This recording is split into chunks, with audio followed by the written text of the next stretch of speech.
Kreatif. Wow, Oke. kalau tadi kita sudah bacain berita-berita ya, Tak. Iya, Benar benar banget. Sekarang kita banget. sudah kedatangan nih bintang tamu yang Iya, narasumber Luar kita biasa. seperti biasa, Benar. setiap pekan sekali ya. betul akan mengecas iman kita kembali. Iya, dong. seperti Tadi tadi yang apa gimana? online goyang Bukan, atau betul. jempale. Betul ya. Mari kita lihat Oke, ya, kali betul. ini kita sudah bersama Ustadz Dr. Ahmad Zainur Rosyid, SHIMA dari Asatidz Darul Quran Semarang. Assalamualaikum Ustadz. Ustadz, Waalaikumsalam Masya warahmatullahi Allah. wabarakatuh. Kemudian ternyata ini Ustadz nggak sendirian ini, ditemenin nih bener sama banget. Ustazah Hidayatus Sholihah SPDI MPD MED selaku dosen FAI Unisula Semarang. Oke, Assalamualaikum Assalamualaikum Ustazah. Masya Waalaikumsalam. Allah. Aduh. Aduh. Sehat Ini ya tampak semua. berkilau ya Sehat semuanya, semua Masya Ustadz, Allah. alhamdulillah. Betul. Benar banget. Kali ini Mm-mm. kita akan Bahas tentang apa membahas. nih, Tak? Oke, sebagai makhluk sosial nih ya, Tia. Betul. Manusia kerap kali berbeda pendapat ya, walaupun Kamu tuh ya sepele sukanya ya. kan, Bener debat banget. ya. Nah, ada yang menganggap itu biasa, tapi ada juga yang menganggap sangat serius hingga menimbulkan perpecahan. Nah, ini biasanya nih sampai timbul Oh. dendam, dengki, nah kayak gitu juga kan. Nah, kita tuh akan bahas ini Tia. Betul. Bahas bagaimana perselisihan pendapat menurut Quran dan Sunnah. Ya Ustadz dan Ustazah seperti itu. Betul. Ini kita dimulai dari makna dari ikhtilaf sendiri nih. Ustadz, kalau ikhtilaf itu sebenarnya apa sih, Ustadz? Ikhtilaf ya, Betul. biar nyaman ya. Ikhtilaf itu tentu berbeda. Oh. Ada keberbedaan, ada situasi yang berbeda, tentu akan memunculkan banyak hal. Memang di dalam bahasa Arab itu ada keperbedaan istilah, walaupun ujungnya akan sama antara ikhtilaf, perbedaan, tapi ada nanti muncul juga iftirak. Iftirak itu dari farraqa yufarriqu, tafriq itu pertentangan, perbedaan yang justru memunculkan hal yang tidak positif. Nah, itu yang kemudian dihindari. Kalau berada di dalam wilayah yang masih ikhtilaf, keperbedaan tentu masih dalam hal yang bisa Masih wajar. dimaklumkan gitu. Oke. Ya, mungkin Bu Hida bisa menambahkan gitu, bagaimana kedalaman dari ikhtilaf itu. Apakah memang dia sisi mana yang boleh dan sisi contoh yang tidak Namun- bolehkan. Baik Ustadz, namun sebelumnya saya mau menambahkan kalau menurut Imam Al-Rohib ya, yang namanya ikhtilaf itu menempuh jalan atau cara gitu. Menempuh jalan atau cara yang berbeda dari cara yang ditempuh oleh orang lain, baik keadaannya gitu ya, maupun perkataannya. Itu adalah ikhtilaf gitu. Dan sebagaimana yang disampaikan Ustadz tadi, ada yang ikhtilaf itu boleh, ada yang tidak boleh ya. Mungkin ada ini ya yang makbul ya. Yang makbul itu adalah yang diterima gitu. Kalau yang ghairu makbul itu yang pertentangan. Juga ada yang tanawun. Tanawu ya. Kalau tanawu itu nggak ada pertentangan, malah ada macam-macamnya seperti itu. Mungkin nanti Ustadz bisa menjelaskan itu contoh-contohnya. Baik. Nah, lagi nih Tiara, silahkan Tiara. Masih Aduh. lebih Iya. gitu ya. Ini Ustadz ini menurut ulama ikhtilaf dibagi dari dua macam ya, Iya. Ustadz. Yang pertama adalah ikhtilaf tercela. Nah. Dan itu dalam Al-Quran surat Al-Maidah ayat 14 disebutkan bahwa ikhtilafnya orang Nasara, Yahudi atau para alul bid'ah. Nah, itu kenapa Allah menciptakan perselisihan di antara mereka, Ustadz? Ya, kalangan Nasrani atau Nasara ya. Kalau orang Indonesia Nasara tadi. Nasara. Agak sengsara Iya, ya. Nasara. Jadi Nasara dan Yahudi itu memang sudah diklaimkan. Klaim itu bisa jadi Allah menciptakan desainnya itu seperti itu. Ya, sunatullahnya begitu. Hidup itu ada laki, ada perempuan. Nah, kita itu ada muslim, non muslim. Di situ ada kalangan Yahudi, ada Nasrani. Di surah Al-Maidah itu kan sangat jelas ya. Betapa kemudian mereka ketika di dalam perselisihan itu sampai Allah memberikan satu gambaran mereka tidak akan pernah selesai hatta yaumil qiyamah. Kan berdebat terus itu. Dan kita juga niscaya tidak akan ketemu di dalam bagaimana sudut pandang melihat sebuah realita lalu mensikapinya. Nah, ini yang memang desain-desain ini kalau tidak memiliki believing, ketauhidan yang kuat terhadap Allah yang esa, itu akan berbeda. Kita mungkin ini sama nih, ada ustazah, ya perempuan laki berbeda. Tapi bagaimana kita memandang sesuatu, itu aja sangat berbeda dalam kajian psikologis misalnya. Kalau saya melihat Asba ini indah sekali ya, itu. Karena saya laki misalnya perokok atau nggak usah perokok lah, atau laki desainnya berbeda. Kalau perempuan apaan nih, kurang menarik. Yang menarik ya justru pot bunga dan bunganya kan gitu. Nah, sudut pandang inilah Allah ciptakan. Apakah Yahudi dan Nasrani itu akan selalu bertentang? Didasarkan dari ini dan faktanya sampai sekarang memang begitu. Ya, Selalu berselisih. jadi kalau kita lihat itu kan Yahudi itu dibagi menjadi 71 golongan, kemudian Nasrani itu 72 golongan, kalau Islam itu dibagi menjadi 73 golongan. Nah, berarti nggak mungkin dong kita menyatukan dari perbedaan sekian banyak itu ya. Maka mana yang diperbolehkan? Perselisihan yang seperti apa yang diperbolehkan? Ya perselisihan yang ini yang tetap nanti pada akhirnya berpegang teguh pada Al-Quran dan Sunnah Rasul, tidak menuruti hawa nafsunya. Jadi satu, kita harus berijtihad, bersungguh-sungguh menuju ke arah itu.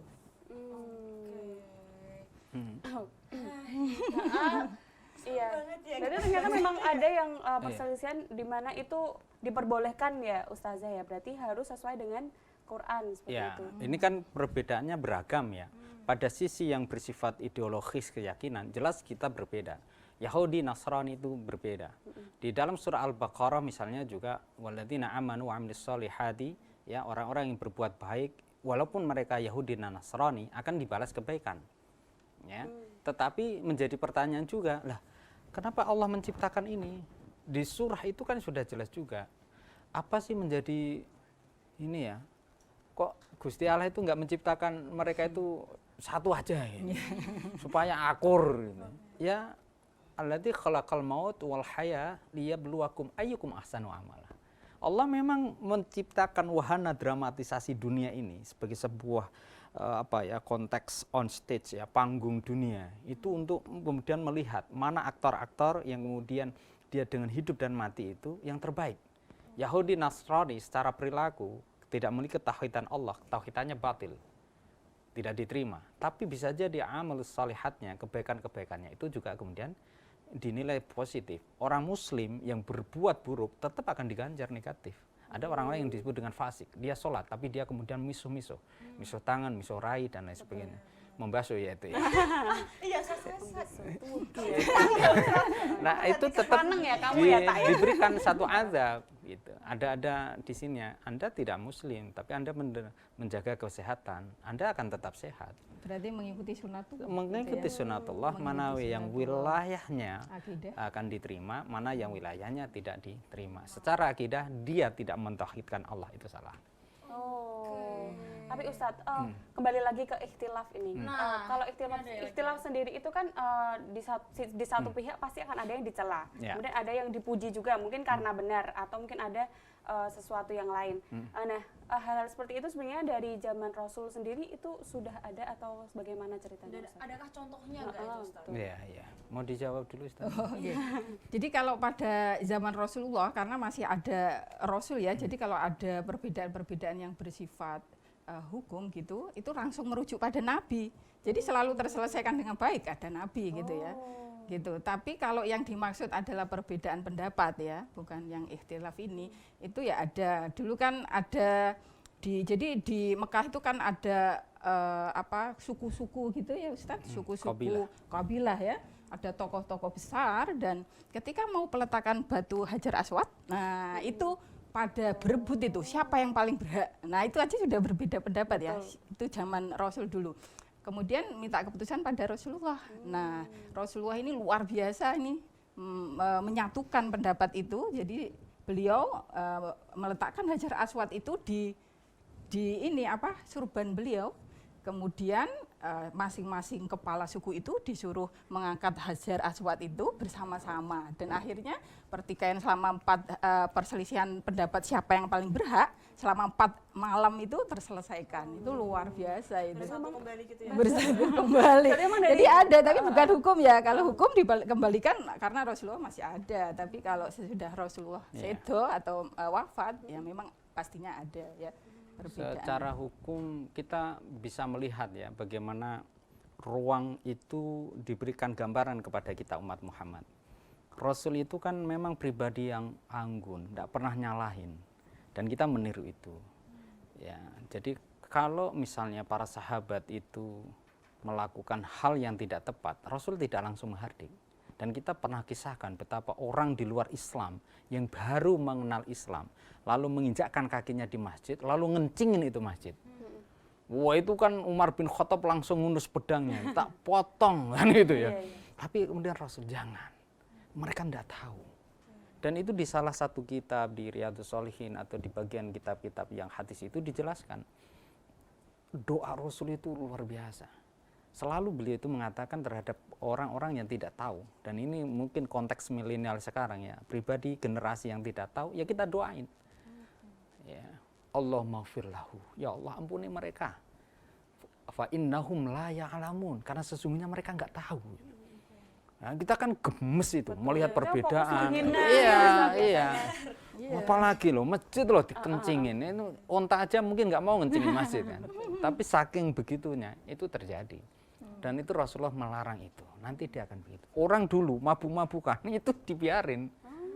Didoakan saja gitu aja. Ya awalnya karena kita pendekatannya adalah ruang itu fikih itu hukum Islam tidak didekati secara tekstual, tidak didekati kemudian hanya sekedar hukum black and white, hitam putih, haram halal, tidak, tapi ada namanya fikih dakwah.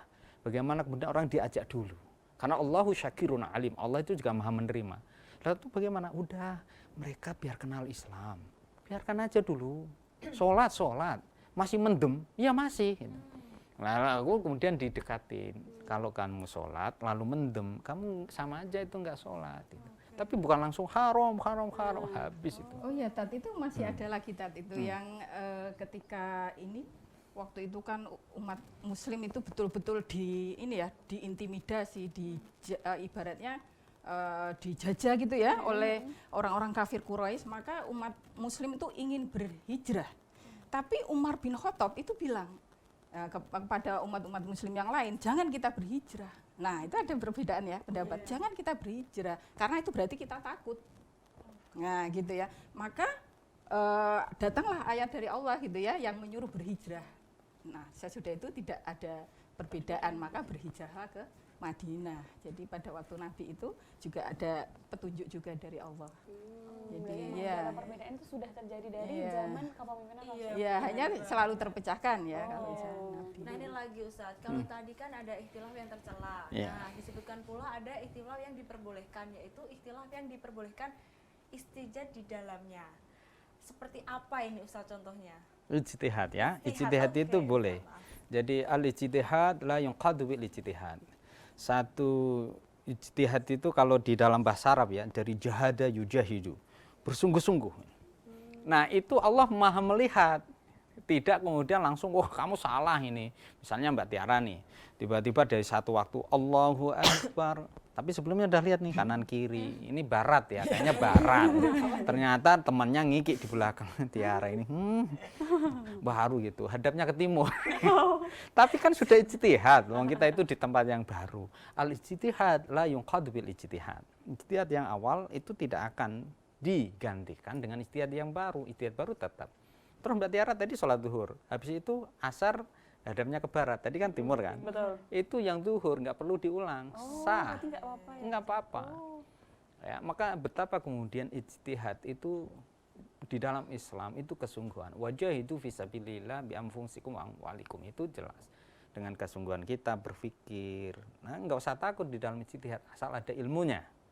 Nah, itu. Jadi diperbolehkan. Ikhtiar ke sana itu selalu menghasilkan hal yang baik. Apa itu juga pernah terjadi di masa Rasul. Jadi ada sahabat di peperangan itu takut. Takutnya apa? Jadi perang. Takutnya itu bukan karena apa-apa. Dia itu junub. Junub, tahu junub ya? Harus mandi wajib. Gitu. Tapi saat itu sangat barid jidan, dalam kondisi yang sangat dingin. Lalu kalau dia itu mandi, badannya menjadi lelah dan lemah. Maka dia lalu berijtihad. Bersungguh-sungguh gitu ya? Iya, dia berpikir sungguh-sungguh, oh saya enggak usah deh. Lalu ngapain? Langsung dia tayamum. Dan dalam beristihad atau sungguh-sungguh itu insya Allah benar kalau kita itu tetap berpegang teguh pada Quran hadis ya. Karena sebagaimana yang disabdakan Nabi kan, taraktu fikum amroini wa in tamassaktum bihima lan tadillu abadan. Kitabullahi wa sunnatar rasul. Jadi telah aku tinggalkan bagimu 2 hal. Jadi walaupun Nabi sudah meninggal, kita insya Allah tidak akan tersesat selama-lamanya kalau kita berpegang pada kitabullahi wa sunnatar rasul. Jadi pada kitab Allah dan sunnah rasul. Jadi nggak usah khawatir, asal kita sungguh-sungguh yakin ya dengan pendapat kita didasarkan pada Quran hadis, insya Allah selamat ya. Toh kalaupun ada salahnya ada pahala 1 ya tadi. Iya, tadi itu terus Kalau ada benar berapa, Tat? ada sahabat yang kemudian dia salah juga, artinya bukan salah ya, berijtihad lain. Dia mandi gulung lalu diberikan kepada Nabi, gimana Nabi? Kamu baik gitu. Nah, terus dia itu pakai ini, kamu juga baik. Ada yang bahkan kemudian tayamum lalu dia tidak mau tayamum. Dia tetap berwudu, tetap pakai air itu. Rasulullah mengatakan dengan sangat bijak, kamu yang tayamum bagus, 1. Kamu yang kemudian tayamum tapi lalu wudu, kamu 2. Nah, itu mungkin masuk ke ikhtilaf ta'awun ya, tanawu maksud Ya, saya. tapi tanawu makbul ya. ya, dia bisa diterima. Nah, Hal bisa yang diterima, kemudian yang Rasulullah agama itu karena mengikrarkan boleh. Melihat Nabi mungkin dengan variasi kondisi atau keadaan seperti kan, ada yang ketika sholat jenazah itu ada yang 4 takbir, ada yang 5, ada yang 8, karena Nabi ternyata membolehkan karena sahabat tuh melihat Nabi melakukan semuanya itu. Ya tanawu ya dalam bahasa Arabnya. Oke, seru banget ya membahas perbedaan yang ternyata sudah ada ya, nih dari zaman dulu. Oke, teman Upi. Betul. Nanti kita akan kembali lagi dan jangan lupa live streaming kita di mana? Di tvku.tv/live atau bisa telepon juga di mana Reta? 35697 kali. Betul, kita bakal balik lagi dengan Ustadz dan Ustazah ini yang luar biasa menginspirasi. Jangan kemana-mana, tetap di Ngopi. Ngobrol beda, Inspiratif. inspiratif.